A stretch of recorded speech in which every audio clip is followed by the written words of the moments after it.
অন্যায়ভাবে হত্যা করা। আপনি দেখবেন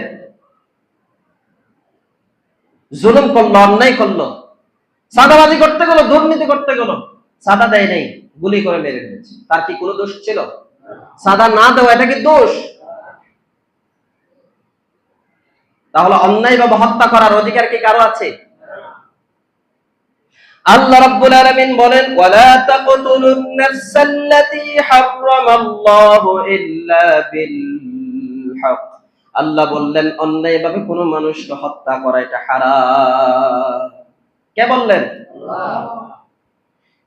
এরপরে কিয়ামতের ময়দানে সর্বপ্রথম হিসাব যেটা নেওয়া হবে সেটা কিসের হিসাব? আউয়ালু মা ইউহাসাবু বিহিল আবদু ইয়াওমাল কিয়ামাতিস সালাহ, নামাজের হিসাব। কিসের হিসাব? এটা হলো হিসাব নেওয়ার দিক দিয়ে প্রথম।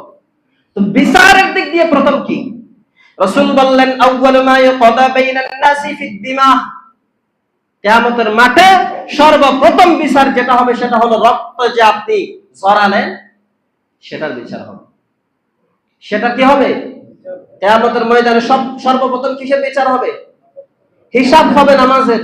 বিচার হবে অন্যায়ভাবে কাউকে হত্যা করা, রক্ত ঝরানো সেটা।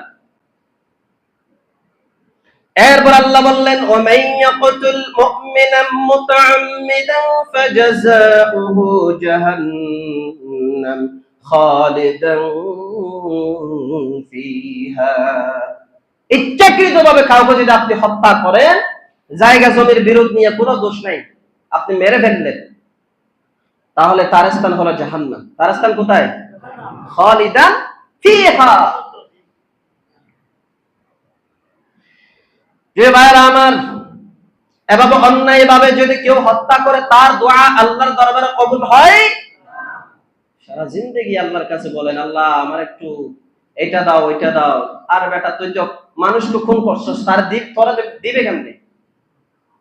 আল্লাহ তো এটা নিষেধ করে ফেলেছেন যে হত্যা করবে তার দোয়া কবুল